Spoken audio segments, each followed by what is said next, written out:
And we are live with Toolman Tim, John Willis, Nicole Sauce today. How's everybody doing?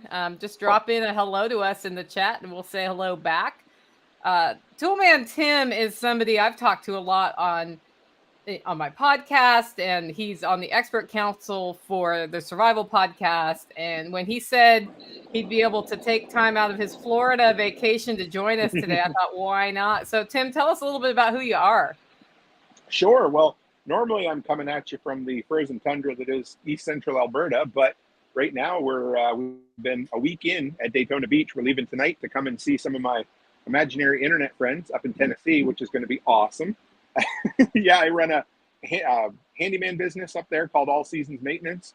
I run the workshop YouTube channel / podcast, which is preparedness, reparedness, which is, the art of home maintenance when help isn't around the corner. And I just, I live to see other people successful in entrepreneurship. So that's who I am. You can look me up, the workshop or Toolman Tim on YouTube or anywhere, and I'm there. Yep. And the link to his YouTube is to his website is in the description today, if anybody's wondering how to find him. Also, come and take it. That's all I got to say. Come and take it. Best shirt ever. John, what's going on in SOE land? Normal everything. Just normal everything right now. Normal everything. Which means everything. I think that's the big thing, right? People watch videos and stuff, and if you look at if you follow me around for a day, or let's say every day for a week, it's all exactly the exact same stuff. And there's 1% variation in that, because that's what having animals, right? Animals don't care if it's raining, they don't care if it's snowing, they don't care if it's hot or cold. You still have to do the exact same thing. You might change the time slightly, but that's just it. There's not a special magic pill. It's just doing the exact same thing that works over and over and over. Yeah, a lot of people don't realize that about working for yourself, is you're still working. Yeah. And you just don't have a boss breathing down your neck saying, you got to be your own motivator, right? And I talk about that being your own superpower, like doing the right thing every day. And it's fun for a while, but eventually it becomes the routine. And if you can't stick with it, you can be in trouble. Yeah, most not good employees, they don't become good self-employees. They don't, that just doesn't typically happen. Some dudes are like, I've had enough, I'm going to go, and they have no choice, because if they have no choice but to make it work. But most people that leave because they're constantly in trouble at work, it doesn't just work on the other side. Yeah. 100%. I think that is one of the big demons you need to slay, is when you're starting to work for yourself and it's possible and easy to just sleep in that extra hour or what. The beautiful part of self-employment is, if I decide I want to do my errands at 10 o'clock in the morning or 8 o'clock in the morning when the stores are lighter, I can do that. What that means, though, is I then need to work later that night, or I need to get up early and work, because if I don't do the work, the money doesn't come in. That's right. I think that one, when people first do the transition, it's hard. And the second thing is when people find out you work from your home, they think you're just there doing nothing. And so they want to stop by at any time with the expectation that you can drop everything. And that's been a hard one for me over the years to kind of get the standard, because I tend to work during what would be traditional working hours. I may start early, I may go late, but pretty much when I'm here and I'm working, it's 100% focused on getting that done as fast as I can so I can go do something else. Because I find if I focus, I get a whole bunch done. If I try to multitask, it's a bad idea. And if you come in and interrupt me about whatever, it totally screws up my timing for the day. So, yeah. I don't handle interruptions very well. Going back a little bit about you talking about slaying, having to slay that. For me, I've developed the ability to do it day in and day out, but I still have to slay that dragon every so often. It always wants to creep back up on me. I know some people just excel at keeping it there, but I got to reach around and friggin' stab that thing in the neck every so often, because that's just my nature, And if I don't, I can slide myself right back into that old employee mindset where there ain't nobody looking at me and I can just do what I want. But yeah, that's part of it. but you got to make that choice, right? Get the old sword out and fight the dragon every so often, because that's just what happens. Yeah. I think that's why it's important to have, things that you're after. People like, money's not everything, or objects aren't everything. But when you have something in mind that you are chasing, you will perform a whole lot better than just being like, A1. oh, I want it. You have to name that, right? I want to make $10,000 this week. I want to make $10,000 this month. Whatever it is. I operate way better when I just go buy that thing that I should not buy, because I have no choice but to make things work. When the building's on fire, like there are multiple times every year where my bank account is literally at zero. And those are when you see me perform, and we have new products coming out and we're a lot more social media posts. It's because I did something that was dumb, I know, but that's when because I'm never going to fail. I work better on the negative than I do on the positive. Yep. There's that whole mindset behind, a lot of times people get shit done better when they have a short deadline. Like, Absolutely. If you give somebody 3 weeks to do it, they're going to leave it. Well, not everybody. I hate to lump everybody in the same damn thing, but most people are going to leave it till them last 48 hours and then get the job done. And they're going to do just as damn a good job now, and with a 2-day deadline than they would with a 14 or 21-day deadline. Yeah, you give me $1 million contract with a year to perform, we're not going to touch that thing till 90 days out. Absolutely. Yep. Well, I've been learning. I've been unlearning that habit. So I've been learning to artificially put pressure on myself to perform ahead, because I have a tendency to overcommit to speaking engagements. And one of two things happens if I don't have a fake deadline to be ready for one or another. Either I'm writing my notes the night before and the speech is still good, or if I've done it, or I'm making it up on the fly. And the quality output, I learned this last year because in the fall I had speaking engagement after speaking engagement. The quality output is better if I've put thought to it several weeks in advance and have that structure, even though I'm not going off notes at the speaking engagement. And in order to do that, I literally have to trick myself into thinking it's due, at a different time, or it's the same thing. I've always been that way. I'm a procrastinator by nature. And when you know that, you can actually tap into your procrastination to perform really well. You just have to figure out how to dial it up.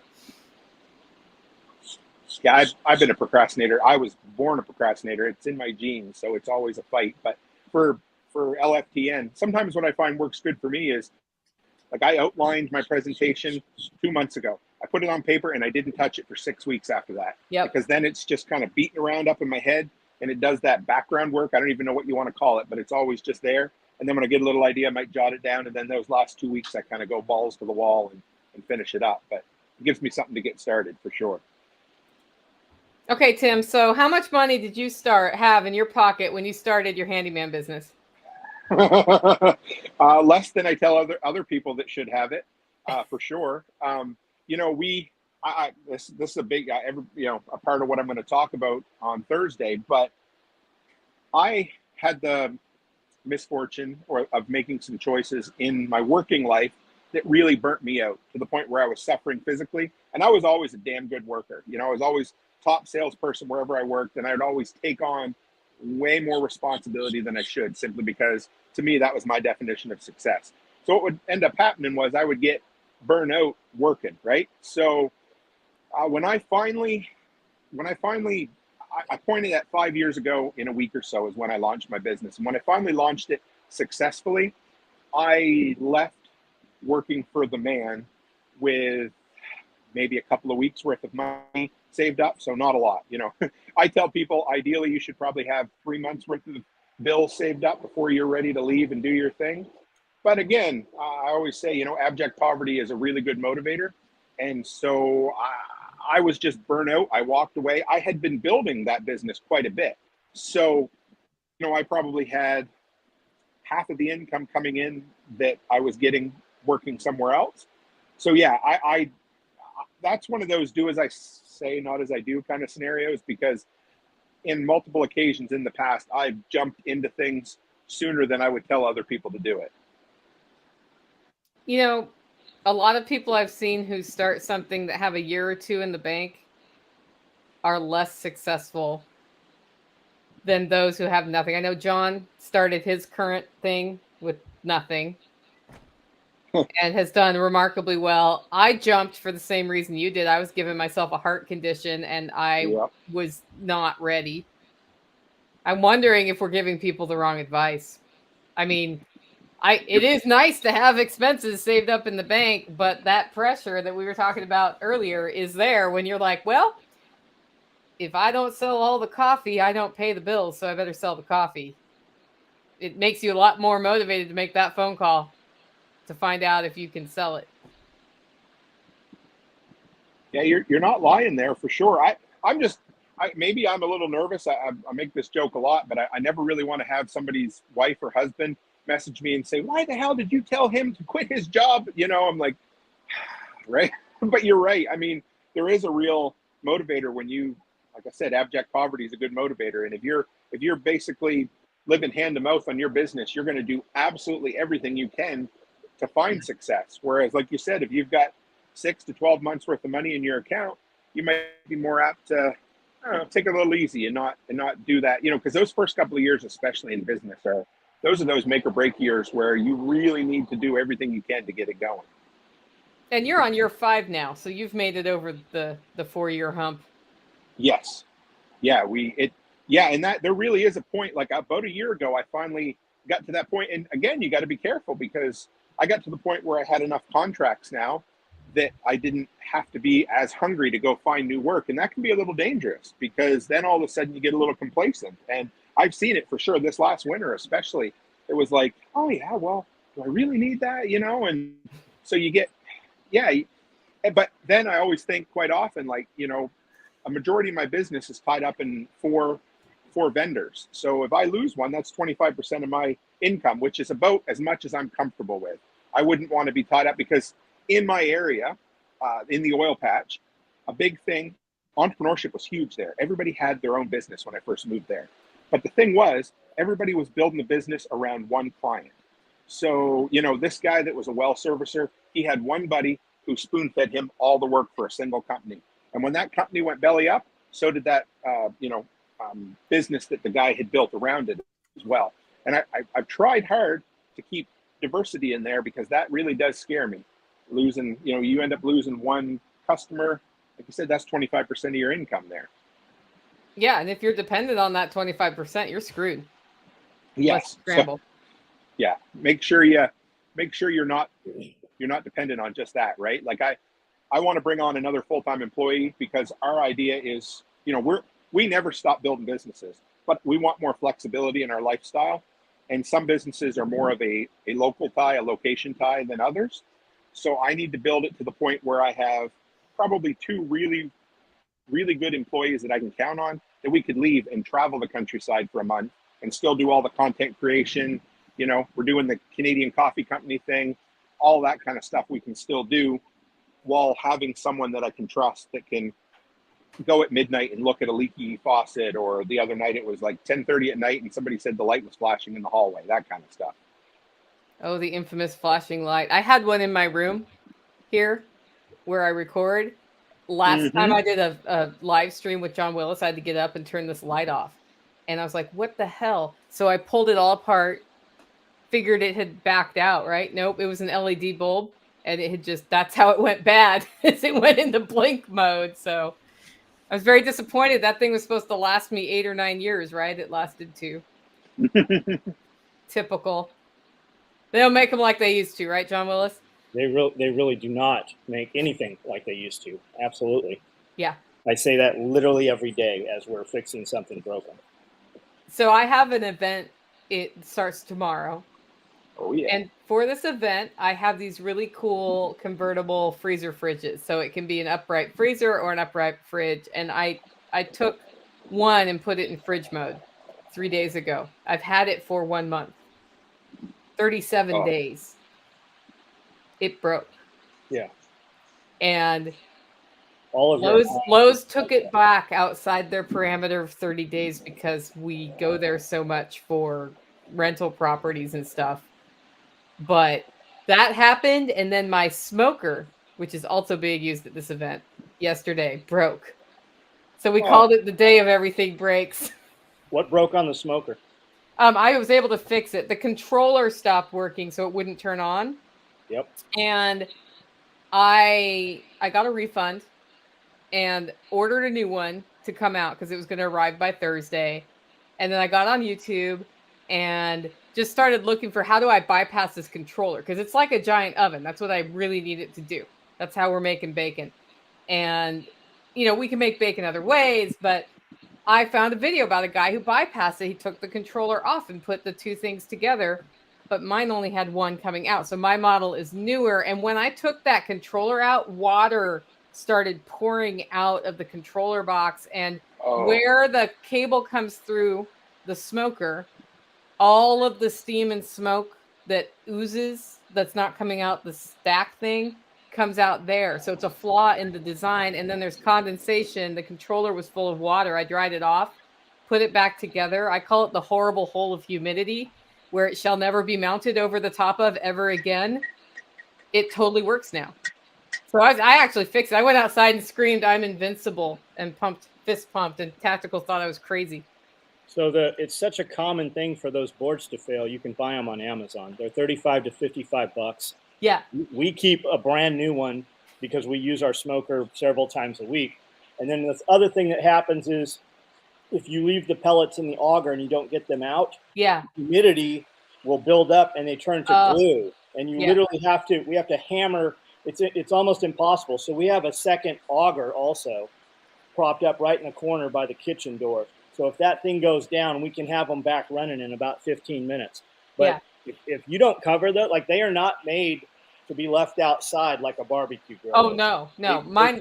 The humidity was coming from inside. It was leaking up in there. And so I'm just going to mount it off to the side so that can't happen. And then the connections were all rusty after 1 month. Yeah, put it in like a Rubbermaid container or something like you do the charge controller for an electric fence, Yeah, that's a great idea. But that said, I now have a free smoker because my money was refunded, and I canceled the second one coming. So I was like, well, I repaired it, so there we go. I should probably feel duty bound to give him the money back, right? No. I wrote an email to the company and said, "Have you figured out a workaround for this design flaw?" So we'll see if they answer. Yeah, if you get on Amazon and start reading reviews, you'll see a bunch of stuff, guys talking about that. But I find that anytime we have a problem with something, we just type it into YouTube, and there's 100 other people that have had the same issue. Yeah. I gotta say too, I love the idea, John, of keeping extra parts on hand. Not many people do that, but Amazon and eBay, it's unreal for parts. Just find your manual, find your part number, and just throw that. Quite often, I have better luck throwing it into Google and adding the word Amazon or eBay, because I find Google has a better search than those two. But man, you can almost always find aftermarket parts for just about anything for way cheaper using. Way cheaper. And they come out of the same damn factory. Yeah. And they're just not marked up going through the whole supply chain. I've saved myself tons doing that.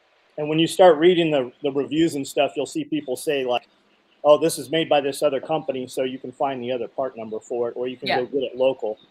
Like we have a Cobalt chainsaw. Turns out that they're made by Groundwork or something, or another Greenwork or something. So you couldn't find a bar to save your life, and Lowe's policy is just replace, right? Well, if they stop carrying it, so they can't replace it, so all you get is a refund. So online, we found we were able to buy 3 bars for $100, so now we've got bars for this thing. Oh, that's cool. It's interesting. Harvest Right's that way with the vacuum pumps. You can buy your vacuum pump from them, or you can just buy a vacuum pump for less. A lot less. A lot less. Like Retired at 40 has an oilless pump. I think he said he got it off eBay, $350. What are we paying for those? $1,500-ish? Yeah, 12 or 15. Yeah. And they're that much. He says that they're good to go. Like, I'm going to buy 2 of them just to. We haven't even had a problem with an oilless pump. Right. I have the oil pump, but same thing. I just upgraded my oil pump. Yeah. If you can buy an aftermarket one, if you can get 2 of them for $300 a piece, so that's $600, or you can buy one, for well over $1,000, and they each last half as long, you're still money in the bank. big time. It's the same argument. You know, we can get it. I just a year or two ago, we bought a brand new Honda EU 7500, right? Yep. $4,500, I think we paid for it. I'll bet it's close to $6,000 today. But you can buy what Spearco say. We can buy those Champion or those Predators from Harbor Freight, and for the price, I can buy 6 of them. Yes. And like at that point, you don't even have to change the oil on the damn thing. You can just let them dead, pull another one out of a box. While we're on that topic, a lot of people have no idea when you buy these, they don't come with oil. If you go buy an auger for your tractor and you get it home, it has no oil in it. A lot of these compressors, a lot of the generators have no oil in them at all. Now, when you buy them from Honda, a dealership, they've taken them out at the dealership. They've put oil in them. They've test fired them. Everything's good to go. But be aware of that when you buy these things and it doesn't say on the box, hey, this motherfucker has no oil in it. So open that up when you get home, check it out, and have that ready to go, right? Yeah. So don't turn it on without the oil. Bad idea. You're saying you should actually look at your dipstick before you start something up for the first time? That's right. a novel concept. It's baffling that they don't say, there's not a thing on there on the fuel tank, like a tag that says, hey, there's no oil in this thing. I've been using Furman for quite a while. I got a tri-fuel Furman generator. You can get them at Costco. Okay. And that thing is fucking incredible. It was less than $1,000, and it'll run on gas, propane, and natural gas. Comes with a wheel kit, comes with a cover, and came with of course, oil and a funnel, which blew me away.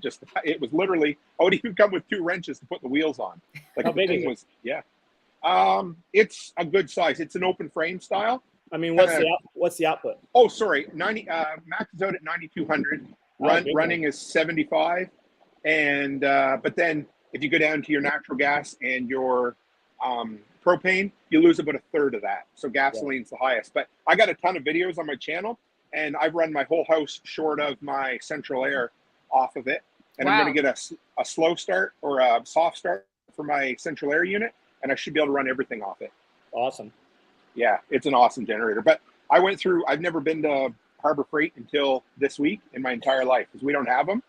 And honestly, we've got a store in Canada called Princess Auto that's like dead fucking similar, except for the generators. I was looking at them and I said to Becky, I'm like, how can I get those? I want to buy those, the little EU 1000 and 2000 knockoffs. Love them.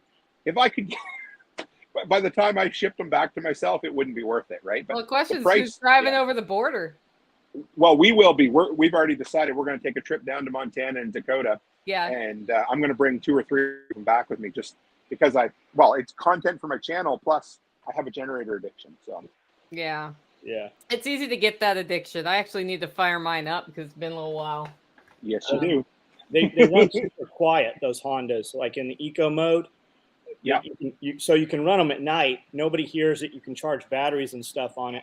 You can kick them up and they'll have power. I mean, we ran a chest freezer. We went back and forth between a fridge freezer and a chest freezer. I want to say on a 1000. I want to say it was on the little one. And it just sips fuel on that eco mode, and it's sine wave. So you can plug any of your sensitive electronics into it and it doesn't fry them. Like people buy these big generators and they're like, I'm going to use this. When there's trash that lives around you that doesn't have a generator, as it gets longer, they get more desperate. And that generator, you might as well have some floodlights up in the air because it is so loud. You can hear it blocks away when you run like those big open frame generators. Yeah. And there are ways to quiet them up. You can put them in a building. You can double wall it. You can pipe the exhaust down through a pipe and back up. I mean, there's a ton of ways to quiet generators down, but you're not going to do it with the day you take it out of the box and need that thing because the power just went off. Well, hopefully you're not taking it out of the box for the first time when your power goes off. Right. Well, hopefully the oil's in there also. But actually, somebody has said I bought a new generator, but it actually had a tag on the electric start button warning you that you needed to put oil in it before starting. As that should be. Has those. That should be. Yeah. The Furman has those. They have a. Sometimes when I start putting things together, the first thing I do is I take all the paper and stickers off everything, and I get all my parts out and unloaded. But if I get rip-roaring and tearing, sometimes I don't look at those tags. And the Furman, they come. You actually have to, in order to remove it, you have to take the dipstick out and take that off, and it says you need to add oil to this. So I do the same thing, except I light them on fire, so I can never look at the instructions. Not really. But I mean, that's what guys do, right? We don't need any of that. I'm trying to think. I read the instructions on something recently because I do the same thing, but there was something I really didn't want to break, and I was like, I better read it, but I can't remember what it was. I like when it comes with a plastic laminated, quick start guide. Yeah. What you need is has right one there. of those too. It's pretty waterproof, pretty durable. We're going to keep it with the piece of equipment. Yeah, that makes sense. I just installed a garage door and a garage door opener for the first time in my life. Never done them before. I went to YouTube University first, and then I followed the instructions in the book a little bit. But I find the instructions are okay, but you learn all those quick tips to save yourself hours of swearing and frustration by spending 15 minutes watching some other dude do it on YouTube. Have you seen that all your garage door sets are up? They've literally increased 100%. Double. Yes. So here's the reason I did it myself, because I made it one of those projects where I wasn't going to pay anything for it. Whatever I spent on it was going to come from extra from my business. So like scrap copper or things I got from bank repos that I do. I turn around and resell them on Marketplace, So I priced last year through a local company. It installed, it was $1,000. This year it was $2,000 installed. So I went and bought I bought a decent door from Home Depot and an opener for $1,100, and I installed it myself, learned a new skill, and saved $1,000 basically. He's made a whole living doing that. Like, I know, I'll offer snow clearing services and I'll pick up dog poop when the snow melts, and that's how I'm going to start my business. Yep. And then people say, well, can you do this? Can you do that? And I think my favorite one you did, somebody had a ginormous wasp nest. Oh. And they needed wasps removed, and nobody wants any part of that, right? You kill them or remove them? Both. Both. Yeah, go ahead, Nicole. You can. Well, it was just funny because he goes online. He's like, anybody ever done this before? Yeah. And everybody gave him advice. And then what did you end up doing finally? What was your approach? Yeah, so it was like I went into the TSP Facebook forum back when we were still, when it was still a going concern there. And we did this, I kind of call it like a group think where everybody give me different ideas. What I ended up settling on was I took my shop vac, I put an inch of water and dish soap down in it. Then I took a 12-foot length of ABS pipe and attached it to the end of my shop vac with clamps, so I can stand back about 16 feet, suck the hell out of that the wasp's nest. And I usually have a buddy with me that has, the long spray insecticide or whatever as well. So we do it both. We go in the evening when they're there, just put sweaters on and shit, and I can suck the whole thing down, and I, knock on wood, never a single sting since I've done it. And I can get up into the peaks without needing to be on the ladder while I'm doing it. And are you a Milwaukee guy? I'm a DeWalt guy. Okay. I would love to get into Milwaukee a bit too, but I'm a big proponent of a single platform. Me too. But I have both now because we're switching to red. But Milwaukee, the reason I say it, Milwaukee makes an 18 volts as well as a 12 portable shop vac, and it's got 3 extensions. So from right here, I can vacuum the floor, and we run them probably about an hour total. It's one of those, you get this tool and you use it and you're like, yeah, it's 75% of the way. And every so often you find a tool and you're like, this is 100% exactly. And that's this Milwaukee shop vac. I want that thing. I suck up bugs, and I'm a weirdo. I have a bunch of oddities and shit. So I keep jars full of different kinds of dead bugs. And we suck up wasps when they get in the shop. We suck up stink bugs, and we just have them inside this thing, and it works perfect. Pantry Moths, we suck those things up. Japanese beetles and squash bugs, I vacuumed them up with a little little like dust buster last year. Rechargeable. This year we're going to use that, and we can pull them right off. So when you get close, and as soon as you bump a branch, Nicole, those Japanese beetles scatter. Not with this thing. You can literally suck them all up. You can fill that whole container full of them, and then take them and just drown them. Put them in water. I was impressed with whatever that was you pulled out when there was the stink bug invasion from my chairs. That's it. Yeah, I need to get one of those here because I keep coming into situations where I'm like, I still haven't bought that. Why haven't I bought that? I need to ask John what that is. That tool, and I bought a DeWalt Hog Ring Pliers. I watched your video on that. Holy cow, man! That I can thing, tell you're it excited. loads like a stapler. That is it's like one of the few tools that worked exactly like I wanted it to. I'm that way with the DeWalt inflator. If you've never used one of them yet, those are fucking incredible. That thing is every bit as good. Like I actually don't own a compressor anymore because I bought all I ever used it for was airing up tires and brad nailing. So I bought the cordless brad nailer that runs without any, and I love that thing's friggin' awesome. It's expensive, but it's awesome. It's awesome. But that little 20-volt inflator is built perfect. Like everything about it. I say an engineer, you know what engineers are like, but whoever did it, they put some real world thought into it, and it'll inflate my truck tires faster than my old compressor would. And it's just a little, We had a dude with a F450 steel rim. Trisha's at the restaurant with him. Nicole calls me middle of the night. She's like, "Hey, can you bring a sledgehammer, a compressor, and I don't remember what else she wanted." Right. So we go out there. No questions asked. You just showed up with all that stuff, right? Pothole, and he took this thing, and I've got video of it, man. He's swinging this sledgehammer to hit this steel wheel that had a big flat spot in it, and I'm waiting for the hammer to go through the truck right next to him. I'm just waiting for it to come through the door. But he beat this thing, hit it about 16 times, got it in line, and he used that same inflator you're talking about. He had a DeWalt on board. His batteries were dead, so luckily I had some more. We popped them in there. And he got this thing, we were able to just kind of lift it up enough that he could hit the rim. And then we were able to seat it enough that it kind of mushroomed out. And we were able to inflate it off of this. Have you ever used the ratchet strap trick for seating a tire? Yes. So my brother-in-law, I called him a couple years ago. I was out in the middle of a great big field with my zero-turn mower, and I ran over some nasty stuff. And I didn't have my plug kit, and it really probably wouldn't have worked anyway because it's kind of a nasty gash. But I had some of that slime stuff, and it worked. I hate it, but it worked. And I said, "What do I do?" He says, "Get a ratchet strap, run it around the center of the tire so it sucks it in, pushes." Well, anyway, it worked great. So, if anybody's ever want to try it, check it out. Just put a ratchet strap around, and it'll help seat your tire. I've had holes big enough I can put my thumb in them, right? So we just put as many plugs in it as we can get, and then with the green slime, and then we've literally ridden like in the sidewall of an XR650 out by Vegas. Everything's volcanic rock, so it just cuts shit. We rode the rest of the weekend on that thing like that. I believe it, because I just drove a tire through my everyday driver. I got a Ram 1500, and they're these cheap Goodyear tires, and they put a rock right up between the treads, and it was about yay wide. So when I seen it, I said, "Fuck, I ain't even plugging it on the side of the road."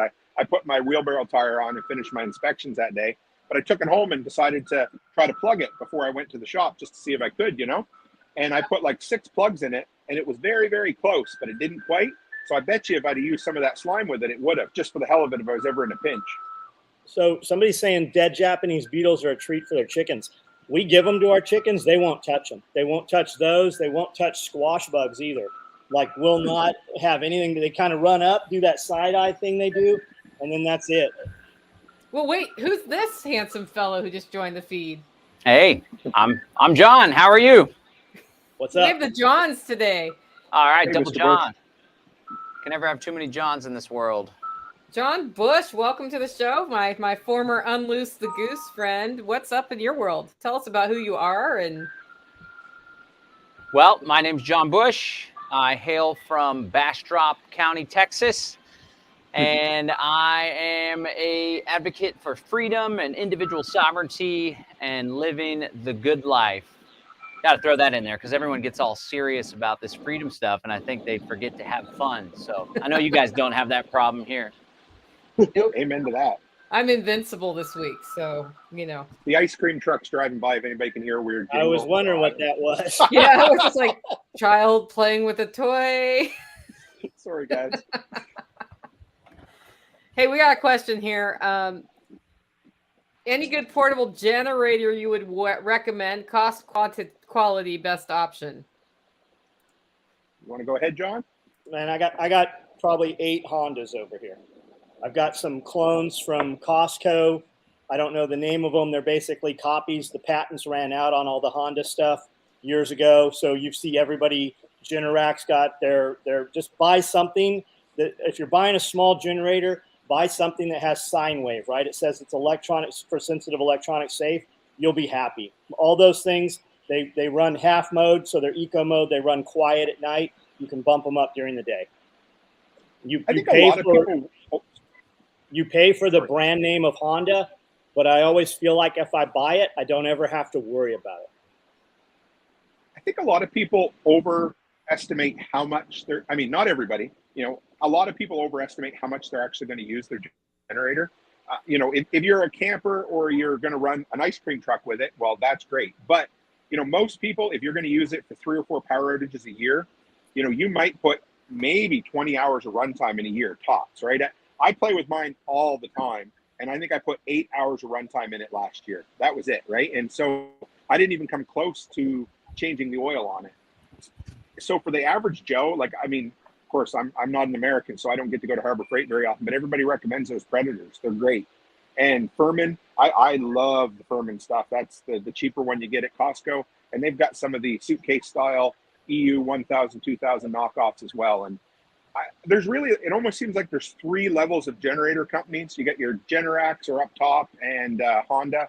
And then you come down to like Furman, Westinghouse, Predator, Champion. And then you go down below that and they're those absolute Chinese knockoffs that every store has some weird brand you've never heard of. And I like staying in the middle for value, but yeah, you can't go wrong. John, what are your thoughts on generators? You have a Powerwall, don't you?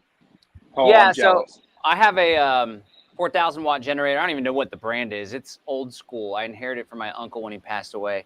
We haven't fired it up to test it, but I definitely need to. But yeah, we have a solar system on our home. It's 11.2 kilowatts.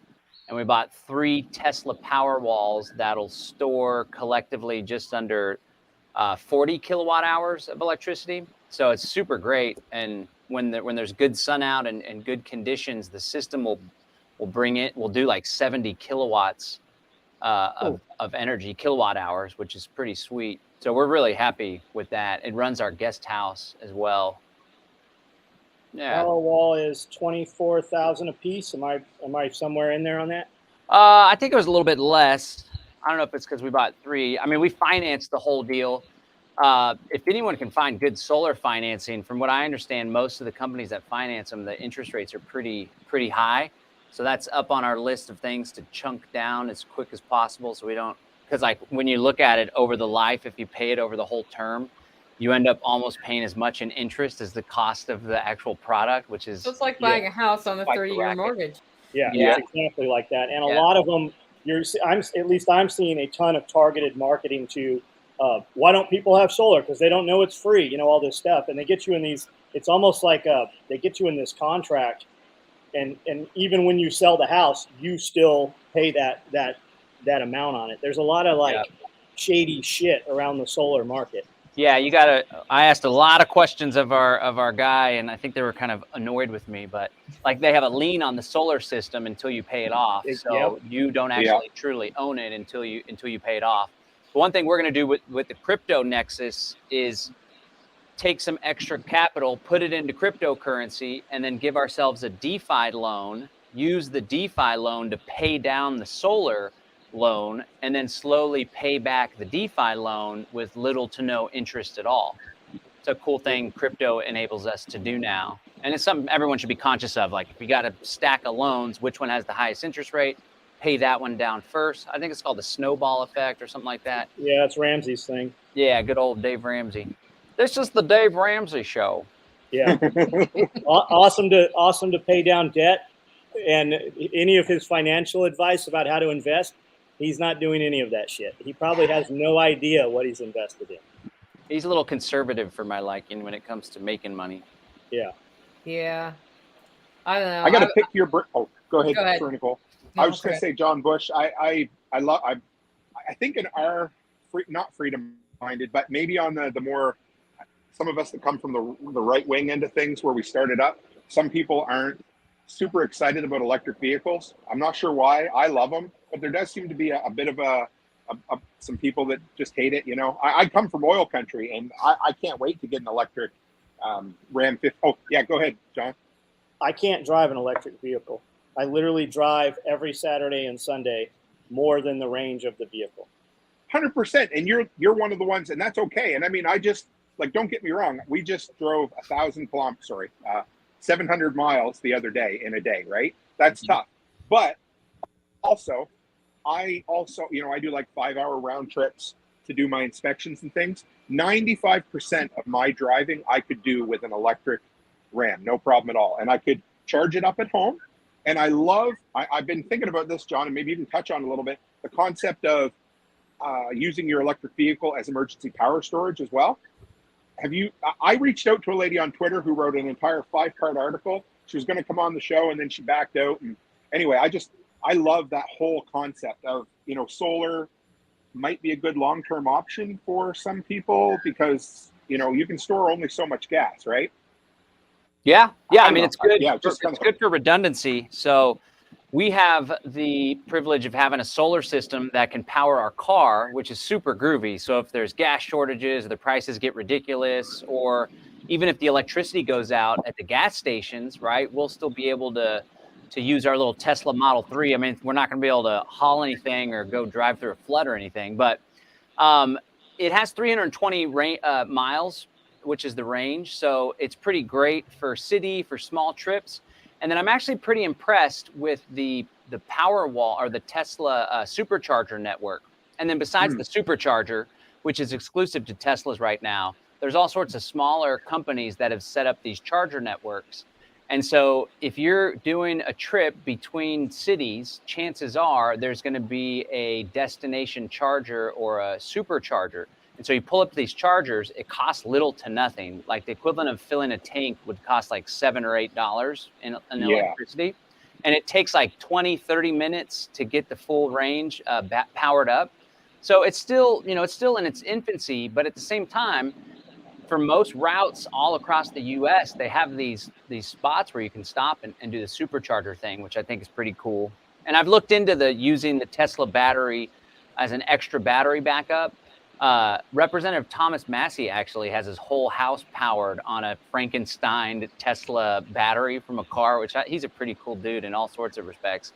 But it would definitely void the warranty if we were to do that now. It's not like an official Elon approved kind of deal, but it could be done for sure. If you basically hooked up like a DC AC converter or something, you would be able to do that in an emergency situation. I hope one day they allow that as an actual thing through the software updates and stuff. That would be pretty groovy. But if nothing else, you could still use that cigarette lighter and an inverter and some extension cords and run some things. Yeah, for sure. Yeah, I love it. I mean, I think the biggest game changer for me, besides not having to go to the gas station ever, which is nice in and of itself, is the car has a 1-speed transmission. So you put your foot on the accelerator and it just gets up and goes really fast. Like it goes 0 to 60 in 2.9 seconds. So just the driving experience from that alone is very unique, and it enables you, like, you got a lot of extra pickup even when you're already going 60 on a highway. So it's just something like, if folks are considering it, I would go do a test drive. It was my fiance that actually wanted the Tesla, and I was like, whatever. They're kind of expensive, electric car, I don't know. And then we test drove one, and I was like, oh my God, that was the funnest thing I've done. It's like a freaking roller coaster. So it's a cool experience, and I think it's, sooner or later, unfortunately, they're probably going to outlaw internal combustion engine, which I certainly don't appreciate. But our AM2, we did have a big old Ford or a big Dodge Ram, like V8. It was kind of jacked up, and my fiance drove it, so it wasn't very practical. It's like a homestead truck. If we're lifting heavy stuff, we got an extra foot to go. But we want to get like an old beater, maybe diesel truck, ideally an older one before all the chips and all, maybe that's something that could withstand an EMP if crap were to hit the fan. But it's good. If someone has an electric car, definitely don't go all electric. And on the other hand, it actually helps with some survival and preparedness to have gas and electric. Yeah, this is the comment we got from Tactical Redneck was, there's a reason train locomotives are diesel electric. So they're running diesel to convert to electric because of efficiency.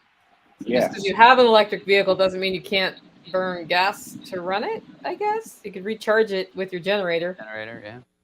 Don't know.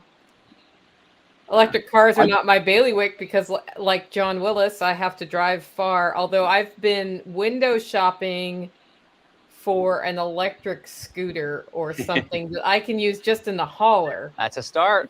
You know, like the Vespas look kind of sexy.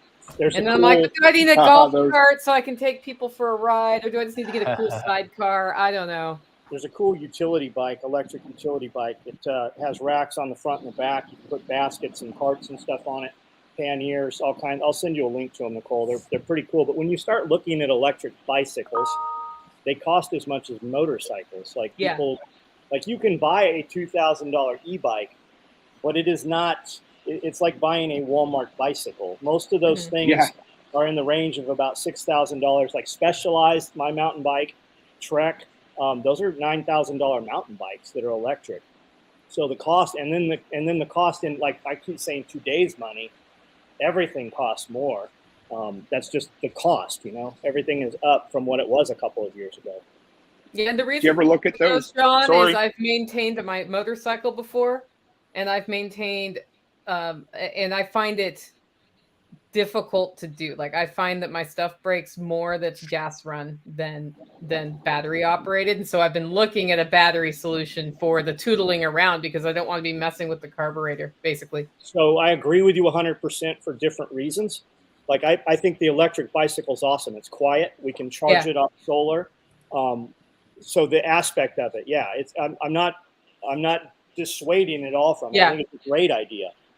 Me with an electric car, when we leave this property and we drive 200, 300 miles every weekend, my plan is for something catastrophic to happen. So if I have to plug my car in and have it smart charged for however long, I have no concept of how long that takes on a fast charge for a Tesla. But in my truck, in 2.5 minutes, I can dump 5.5 gallons of fuel, which is on board the truck, plus an additional 20 gallons of fuel. I mean, when we built trucks last year before, when we put the trucks together, we put big bumpers on them and things with the thought that if things were bad in town, we could push shit out of the way. We could drive through the corner of a building. We could go over signs, whatever we had to do. Checkpoints. Car doesn't work for me. World Sounds like Economic an Forum Alberta hunting checkpoints. Yeah. Yes. That is a problem. Okay, here's an interesting question from the comments. From somebody at work, we were talking about how I prep. He's late in the game and he asked me what the first thing I should buy, which is often the first question you get from somebody who has just woken up and realized, well, crap, stuff isn't like I thought it was. This centralized supply chain system appears to be unable to handle disruption. Now what do I do? What would you all say? You can each have a go at this one. I would say start with the free shit. Water. Fill as many containers as you can with water. Hey, was that a W, John, by chance, or was that a three? Three Okay, seconds, 3 minutes, 3 hours, 3 days. Yep. Threes. Yes, and don't get overwhelmed. I recorded 5 episodes before I left that are running the next few days, and they're all 15-minute episodes on getting started, the bare basics. Like, I'm scared shitless. Where do I start? And I think I set people up with, like, I don't know, say it's like $300, and you've got food, water, an inverter to run off your car. A decent little first aid kit. That's it, right? I mean, don't get overwhelmed, because a lot of people do. Buy your calories, grow your protein. Are you someplace where you could even survive if something catastrophic happened? Water, I like to say water's free. While it comes out of the faucet, it's pretty much free, just like he said. Some way to defend that, possibly. If things are bad enough to where you're going to have to actually eat those stores, you're probably going to have people thinking about taking them as well. The only thing that keeps civilization civilized is the fear of repercussion from law enforcement and court, right? I truly believe that over half of the population doesn't commit crime against you or somebody else simply because of the false idea that it's held together very loosely, right? So look at all the things going on around, just in the United States even right now, how amplified it is over the last couple of years. And if your wife was out at the grocery store going to get groceries and things were just slightly different, would somebody try to grab her up? Is that a possibility? Would you like her to be able to defend herself in some manner? John, I would say, well, for one, I would encourage them to join the Freedom Cell Network so they can find a bunch of like-minded people that could help them as they transition. And I can imagine like waking up nowadays, it seems like I quote unquote woke up after 9/11, and it was like the genesis of this police surveillance state that was expanding after 9/11, the Patriot Act and all that stuff, and the NSA expanding and Department of Homeland Security. But now after the COVID tyranny and like what we're facing now, it must be extremely overwhelming. And if you can skip that stage of overwhelm, freak out, stress out, annoy the piss out of your friends and your family by trying to shove it down their throat, if you can just skip that and go straight to solutions and proactivity and doing stuff, I think that would be really good for people's psyche. So I would say to find people that are close to you that you can network with, and if they already know how to garden, if they're already advanced when it comes to preparedness, then learn from them. And of course, food and water, like y'all were saying, the water tends to be an easy one. You can even start recycling some of your jugs and stuff. Just make sure you cycle through them because they kind of leach after a while. And then when it comes to food, I've always encouraged people, every time you go to the grocery store, just add a good 10 or 20% in storable foods and foods with longer shelf lives. And then it doesn't break the bank. It's really simple. And, you know, over the course of 2, 3, 4 months, you'll find that you have a good stash that could get you through a couple, 2 or 3 months. Yeah, whenever somebody asks me that question, what should I buy? I like to tell them they're asking the wrong question. Yeah. I like to acknowledge the fear. Like, I understand that it's scary to watch this, but if your first question is, what can I buy? And you haven't assessed what your goals are and what you need, that's the wrong question. I shouldn't be telling you what to buy. You should be looking at your life and figuring out what am I already prepared for? Because a lot of people are prepared for more than they realize. They've already gone through that winter where the flu hit all of them at once. And so now they keep some Theraflu on hand just as a matter of course, so you don't have to have the miserable experience of driving to the store with the flu. You'll be surprised how much you already have. And then how is your defense, your food, your water, your medical supplies, your energy stores? What are you going to do for shelter? Think about all those things that you would need if something happened, and then you can start chipping away at it. And then maybe it's time to think about, what are you going to buy? Do you need to develop a deep pantry? Do you need to start a fuel rotation system? Do you need to, I mean, as everybody said, water is free.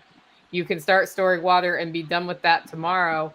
I think it's a horrible mistake to listen to preppers on the internet who give you a list of what you have to have, because that list is their list, or it's a list that somebody else has given them that may or may not serve you well. If you don't know how to cook dry beans, don't buy beans and rice and put them in a bucket. Not going to help you. If you can't eat beans, don't do that. If you store beans wrong and too long, they'll never cook. And if you eat undercooked beans, you're going to have a long day on the toilet. A week's worth. Yeah. And speaking of the toilet, what are you going to do if your water stops running and you need to flush? And a lot of people living in city, in buildings and stuff don't realize too, when the power goes out, a lot of times the sewage will come up into your bathroom. Like that happens also when those digester pumps fail. Yeah. There's a lot of buildings. There was buildings, apartments that were underground in New York buildings that actually flooded and killed people when the power went out in New York just a couple of years ago, maybe even 1 year ago. And they had 2 levels of apartments underground level, and it flooded up when the power went out. So one thing I've been thinking, learn to cook without a stove or oven. Learn to cook over a fire. If you have a bunch of food but no power or gas, how are you going to cook the food or boil water? Great questions. Anybody who loves camping has already solved this. And I can't believe it. Somebody who listens to my podcast went online and was like, my power's out. I miss coffee. And I was like, how about a paper towel, your canning funnel, and your camping stove? And she's like, oh, I have a pour-over cone. I just didn't want to fire up the outside burner on my grill. I'm like, dude, you've got a propane grade burner right outside your front door. Go make yourself some coffee. Coffee's critical. A lot of stuff goes before the caffeine goes. I'm a piece of crap in the morning without my caffeine. That's not good in a situation if you're out of coffee or you can't have access to caffeine, just for something to be aware of too for folks that are so dependent. Is it caffeine for you, John, or is it the actual act of drinking coffee? It's the caffeine. I mean, I enjoy the taste and the drinking of the coffee as well. I enjoy the taste of this a little bit too much also. Me and my fiance both. We're like, especially her, she's like just totally dense in the morning until she has 1 to 2 cups. And so, you know, back to the question and how Nicole pointed out, like, it's not about what you buy. I think mindset really has a lot to do with it. Not freaking out, believing in yourself. And one of the biggest differentiators between success and folks that wallow or freak out or just don't make it in all sorts of areas of life, I think it's like a self-confidence. So it's always important, while things are still relatively chill now, although it's getting worse and worse all the time, to develop that self-confidence and to learn those skills and to go out and show yourself that you can start the fire in the backyard, or that you know how to do whatever, even like do a test run. Like with our power walls, you can turn off the grid, which is pretty cool. So you can kind of see like, all right, let's see through our normal day-to-day life, how many days can we last just going with the sun and the batteries. And so it's good to kind of do those tests. Camping's a great opportunity for a family to go out and test out some of their gear and stuff too. I think that every family should throw that circuit breaker for a weekend in house camp and use no power and see where you really are at, what you're ready for, and all those supplies you have that don't matter in that situation, right? In that immediate first. And it doesn't have to be 72 hours. Do it for just 24 hours and see what happens with it. Yeah, Make it fun. Toast some marshmallows outside. And a lot of people, they want to be prepared by buying things, right? Those are, you know, prep tenders or collectors. I call them collectors, not preppers. If you're out of shape and you truly believe that civilization is getting different and things are going to be harder and you might have to actually use a shovel, why not put a little bit of time into your fitness? It doesn't matter what level of fitness you're at, but it's going to change your mind. Like, you can take a man and put him in prison. You can put him on a ship for 6 months. No matter what you do, you cannot keep him from remaining somewhat physically fit. And it releases endorphins and it changes your entire mindset when you have movement. So if you truly believe and you're about to pull your $100,000 out of the bank or cash in your 401k and buy these things, if you're convinced enough to do that, can you not be convinced enough to put 30 minutes into physical fitness a day until you can do an hour? Build some calluses up on your hands. You're in for a rude awakening if you think you're going to have to, like, when gasoline runs out, you're going to move some things with a cart or a wheelbarrow. You're going to dig holes with a shovel. Those power tools might not work like they do right now, right? You might have to actually do things by hand. Pick up an axe and just cut some wood. Start with that. I mean, I do those things. And when I walk in, Amanda's like, "What's wrong with you?" I'm like, "I cut some wood today." And I don't have shit to show for it. I mean, there's a little pile. It's just things that we're not used to doing. Get some aggression out. And it's. I want to encourage people too. Like, I do consultations, and a lot of people, I notice a theme. The consultation starts off and they are completely freaked out, thinking that crap's going to hit the fan tomorrow, or the central bank digital currencies are going to be switched on and there's going to be an economic reset and they're not going to have access to any of the money in their bank. And I want people to kind of recognize that, in my view, and this is after 20 years of studying this stuff and then like being ready for crap to hit the fan since 2006. We thought it was always right there. It's going to happen any day now. It's going to happen any day. And we had a big economic crisis, but it wasn't like a Mad Max style collapse scenario. So in my view, I think what's more likely to happen on a big scale, like big picture collapse or change, is like a slow, gradual transition into this new great reset, technocratic paradigm. It's not going to be like a flip of the switch. It's not going to be a total economic or societal collapse. It's going to be a slow, gradual transition in a way that a lot of people beg for those changes. And so that's just my analysis of it all. But I want folks to, like, don't do anything hasty because you think it's all going to come crashing down next week or next month. Make sure you're still taking care of your fundamentals and you're still protecting what it is that you have built or created, right? Like, if folks have 401ks or IRAs or whatever, some people are like, I need to pull it out right away. I don't care about the penalty or whatever. I need to put it all into gold or all into crypto or whatever. It's still good to have one foot in the old school game and then one foot in the, prepper, crypto gold kind of world. And I don't think crap's really going to hit the fan extreme like we thought it was. Now, of course, you have weather problems.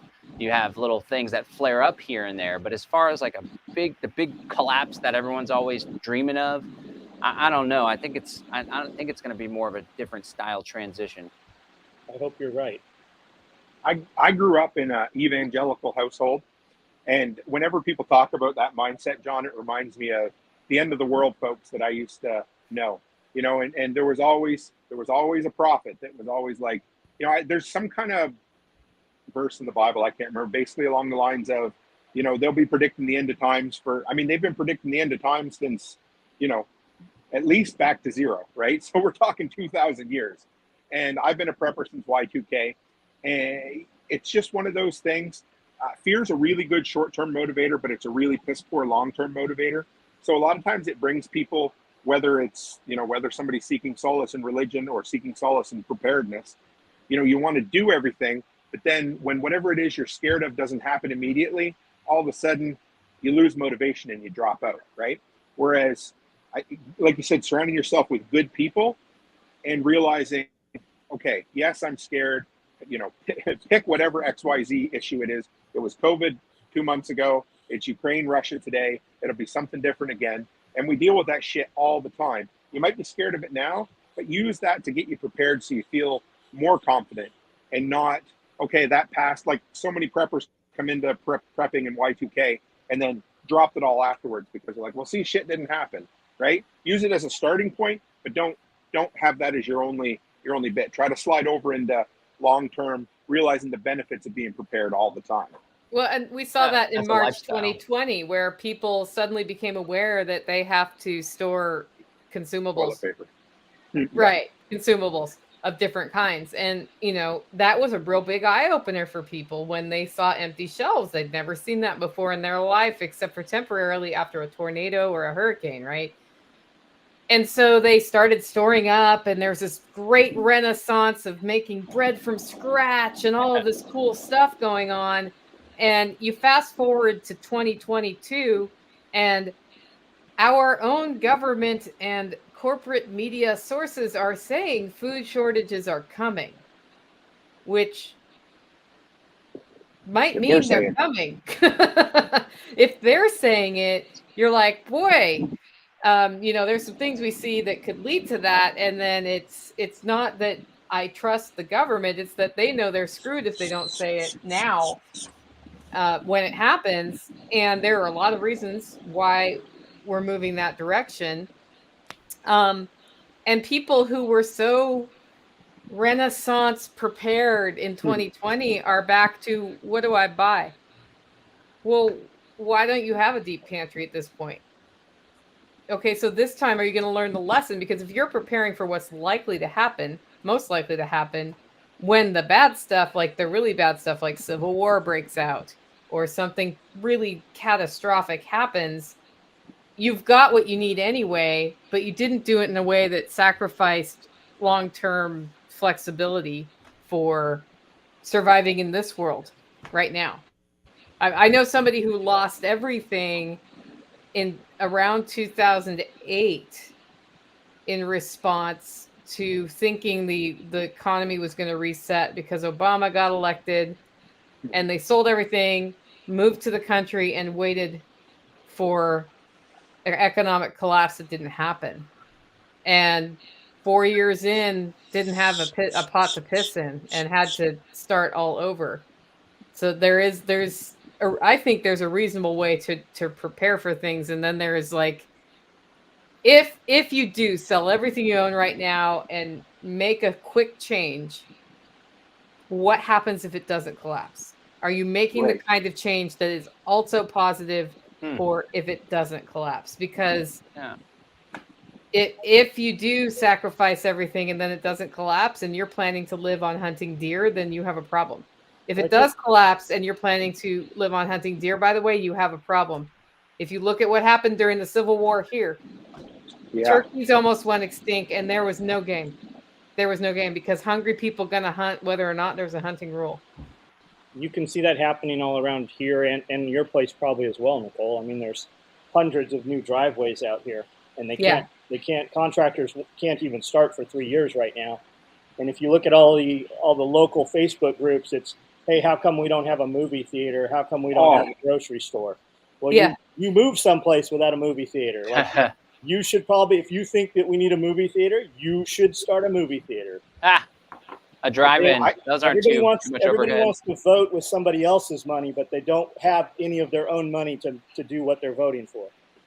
I grew up in a town like that. It was on the very end of the East Coast in Nova Scotia, and people would retire there from like Ontario and Quebec, and they wouldn't do a single bit of research, but they'd buy a property right at the very end on the second island, and all they would do is come to town and constantly bitch. There's nothing down there. There's nothing here. And I'm like, didn't you fucking come That's and the look beauty. for 5 goddamn minutes? Like, that's why we like it here. Piss off and leave. Not in my backyard. Yep. Oh, yeah. I'm in Florida right now, everywhere. Like, I know Florida's always been one of those places. I have met more people, right from the lady that rented us the car. Well, that was in Nashville, sorry, but she'd come down from the Bronx. All these people coming from your traditional, your New Yorks and your Californias and your Washingtons, everywhere. They're all in Tennessee. Every time I talked to somebody, it was the same thing. They were from away. Everywhere. I know Florida was traditionally that way a bit, but you'd ask them when they moved here. Oh, we just, everywhere has hired new people that have moved here just recently. It blows me away. Yeah. Yeah, here's a comment. Nothing wrong with being scared. It's a real emotion and a motivator. I don't think we're dissing on being scared. No, I not think at all. if you make all of your decisions from a fear perspective, you end up unsuccessful, though. If you have to feel it, let it go, and make the right decision. If you operate constantly in fight or flight with extreme fear, that cortisol is going to eat you up. You're going to end up with, you cannot be healthy in that manner. I use fear to motivate, or I use, finance, whatever it is, to get going. But once I'm going, it's momentum and it's no longer fear. Yeah.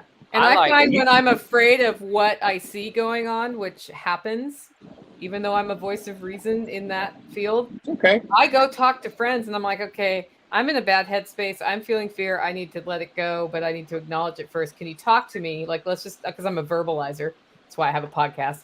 So can you talk to me so I can find the reasonable way to put this on a shelf where it belongs and get through it? And so I can make the right decision instead of scream. You look at the last 2 years, of all the COVID mania or whatever.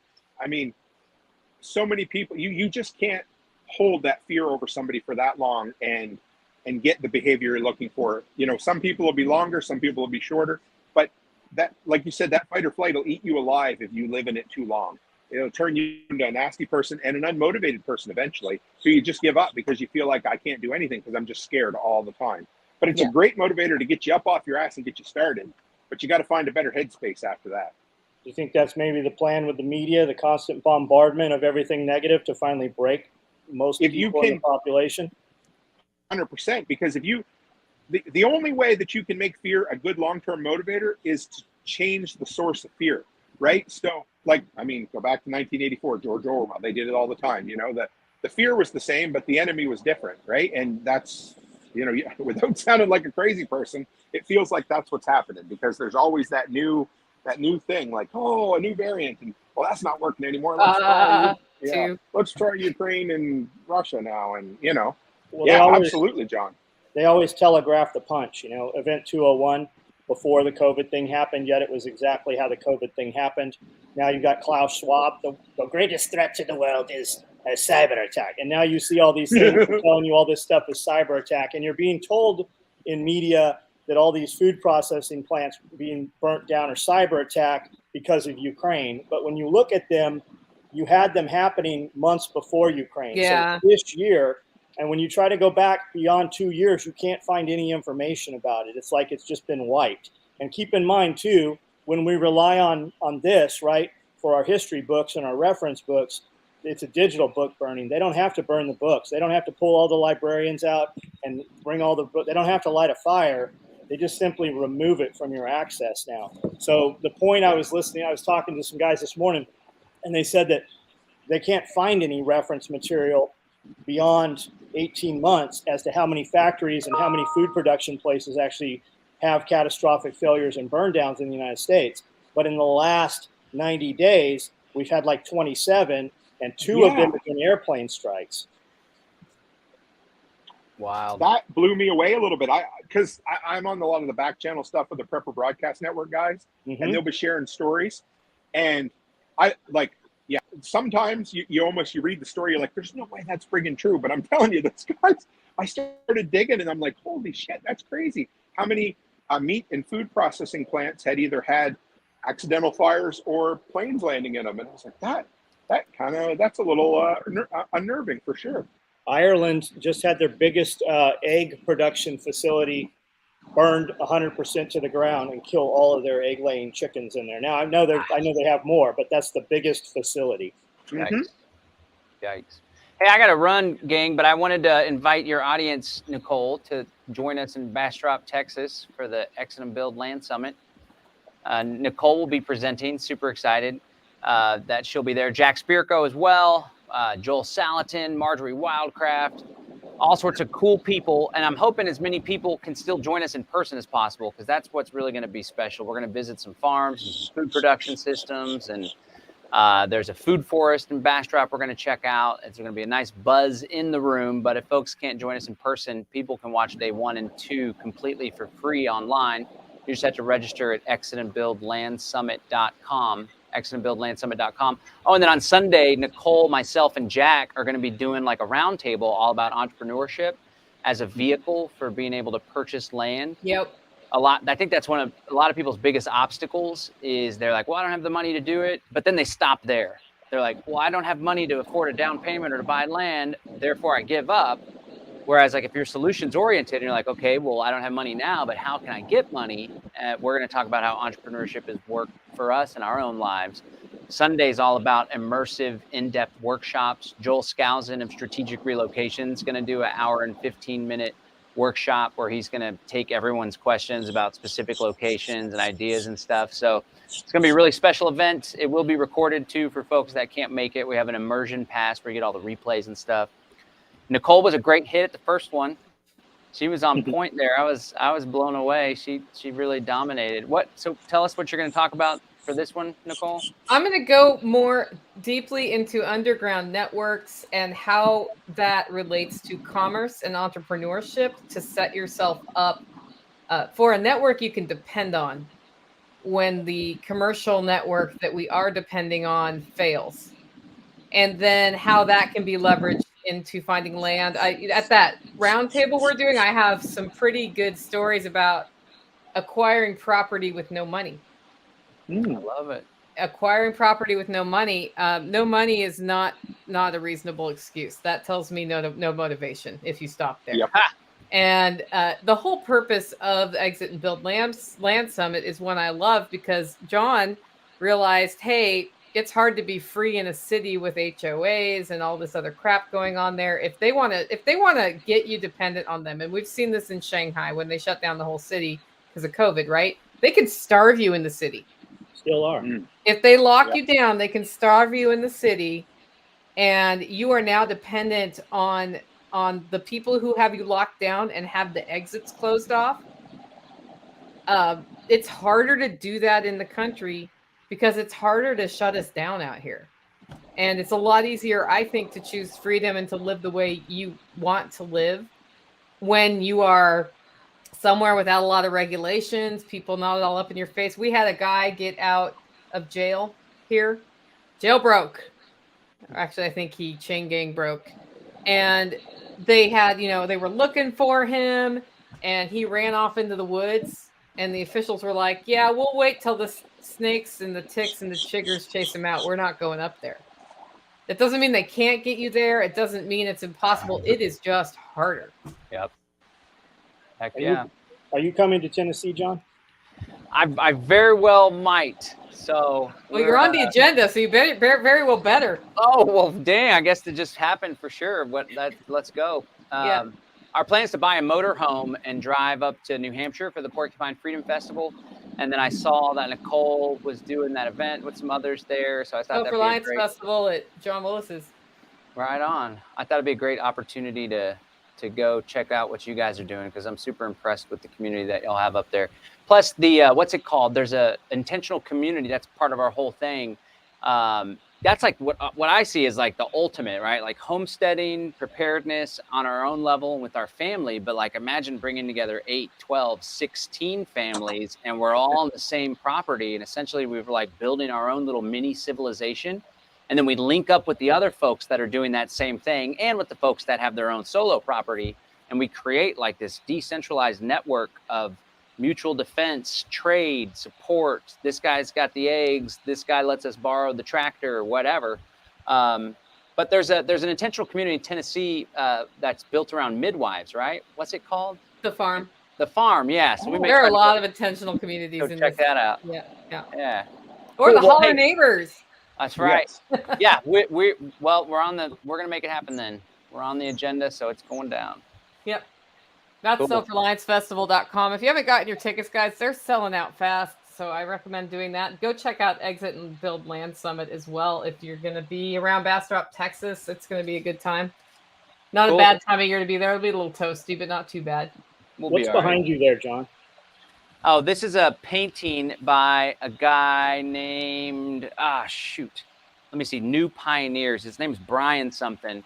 And it's basically, I love it. We have it in our living room as well. It kind of just portrays some pioneers here, and they have a path. They can go down the path of destruction, and there's like jets in the sky, and there's all sorts of military and death and chaos. Or they can go down this path where there's like beautiful farming going on in the hills, and there's this really sweet, like in the corner, you can't see it, but there's this beautiful, like sustainable building that has all sorts of meeting spaces. These guys are eating dinner over here. So it's dig it, man. With you in the middle, I think Atlas shrugged. I see just the wrecked cities, and then I see where they escaped to over here. That's right. Yep. Yeah. It's called New Pioneers. Cool. All right. Well, thanks for having me, Nicole. Yep. Nice chatting with you guys. See you. Take care, John. All the events. Yes. There's an event every month all year. I got it. Yeah. So you need to charge more for the events. Yeah.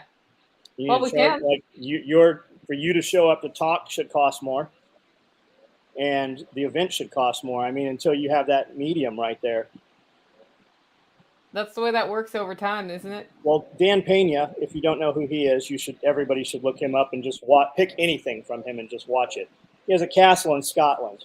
He was from Long Beach, California. And he used to do these, how to be successful conferences and stuff. And he would feel bad for people and give them free, let them come for free.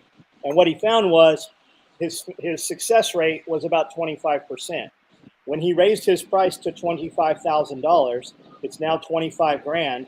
His success rate is 100%.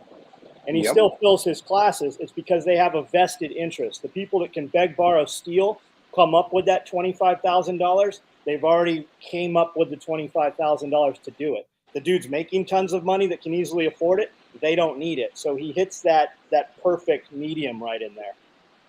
It's like trying to give something away for free on social media, right, Nicole? Oh no! I mean, geez, I gave away railroad ties 2 weeks ago. It's the worst decision I'd ever made. I just wanted them gone, and I should have priced those things. I mean, the person who did show up was perfectly delightful, but the number of questions I got asked about railroad ties, and then my response was like, "Fuck off." I didn't quite say it that way, but it was. I'm not going to go measure each one and give you a video tour of the pile of railroad ties.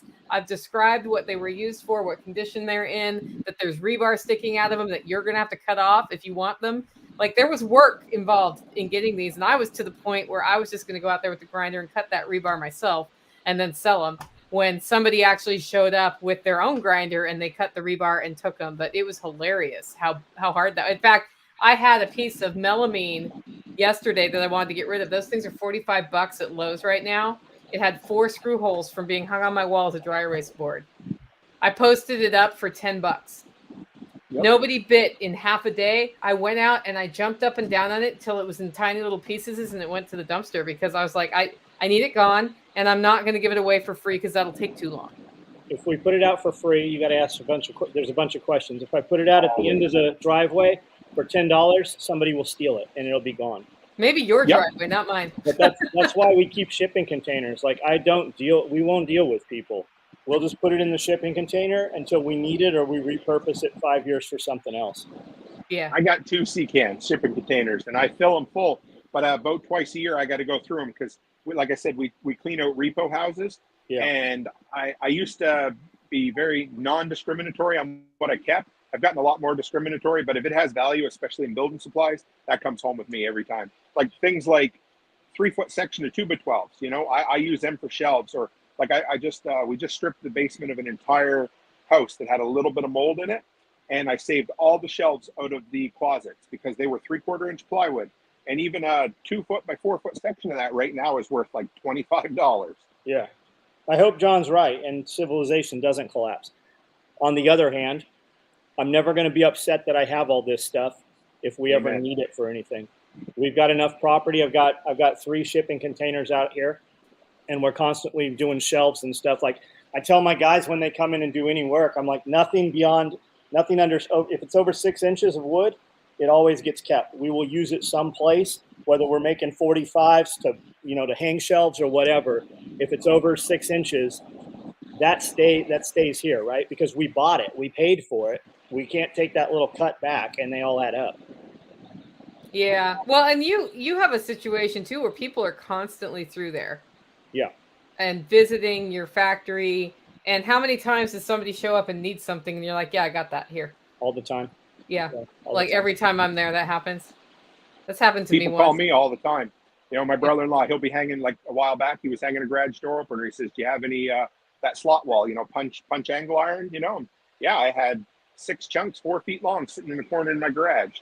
And my garage isn't cluttered, but I have spots for all that stuff. Anything that is like a base material that I can use, I call them zero jobs. So like the other day I had to fix a fence, a fence gate for my daughter. And she could have got her landlord to go do it, but I said, I'll just go do it. And I dug around and I had 3 old hinges that I'd saved in a bucket. I had a lock that was brand new in the pack. And I took a couple of boards that I had offcuts of and I fixed it for nothing. I love it. Like I preach preparedness all the time. And if you can keep that kind of stuff on hand to be self-sufficient for home repairs, you're ahead of most people. Yeah. I don't know that I'm there yet, but I strive to be there. One step at a time. I still need my bug sucking up tool that John Willis has one of. You need what? I need one of those vacuums. That's next on my list. Yeah, you'll love it. I will cackle while vacuuming bugs. It will be so fun for me. Particularly the hornet that's over here right now. We suck them up. We've got, red wasps in the building every day because the doors are open and closed so often. We just suck them up with it. Sucks it right in. Cool. Well, Toolman Tim, promo your stuff. Let's maybe wrap up. We're not getting a lot of questions anymore. That's okay. No worries. Yeah, this was awesome. Thanks for having me on. Like I said, I guess the easiest way seems to be the most popular way to find me lately has been the Workshop podcast. Everywhere, all the podcast feeds. That thing's growing. I love it. I got 45 degree growth on it, and that's because I got an awesome community. So I appreciate people for that. If you want to, actually got a couple of chances to see me live and chatting. Well, I guess LFTN Spring Workshop. Tickets are all sold for that. So if you're going to be there, yep. But if you've ever gone to Prepper Camp, I'm going to be in North Carolina in September, and I'm going to be doing an hour presentation on preparedness 3 days in a row there. So wait, what date in September is that? Shit. I want to say it's the second weekend in September. Okay. I can, for sure. But apparently it's the largest outdoor prepper expo / get together. I don't know exactly, but it's, I made a lot of connections there with Rick Austin through the PBN guys. And so I'm going to be there speaking. I'm really excited about that. And and check out toolmantim.co. That's the easiest way to find everything there is to know. Toolmantim.co. And he will be speaking at my event this week, which will be fun. Yeah. And if you did not get your ticket this year, they usually go on sale in January. It's the last weekend of April every year. We sell out super fast. And I've been advocating, he just doesn't know it. I've been kind of advocating or working under the scenes to try to get him excited to come speak at Self-Reliance Festival too. So hopefully we'll get you one of those. At least I can get out of the country now legally. Yeah, I mean, he was supposed to be here last year, and he's like, "Well, Canada won't let me leave, and the United States won't let me in." So here we are. Yeah. John, you want to promote your stuff? So somebody asked about torching weeds. I torch the weeds because it burns them up right away, and it also tends to kill the seed. When you chemically spray grass, it dries it out and it dies. Those seeds are still viable. A lot of people don't know that your wheat and your soybeans and stuff, they actually spray that with Roundup right before harvest to dry it out. That's why you have so much Roundup in your body. I will be at Nicole's event Saturday presenting and talking. I have no idea what I'm talking about, so you guys better have some conversation so that we can go. And then I do a video. We've been putting out 3 to 4 videos every single day on my YouTube channel here. And then I do a live video every night at 9 o'clock where the conversation can be literally anything you guys want to talk about.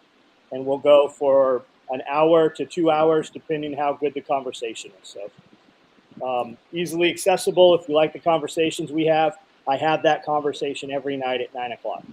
Yeah, if you haven't checked out one of John's 9 o'clock lives, definitely do it. One of the things that's really cool about it, because he's walking around talking, right? You're like, how could that be entertaining?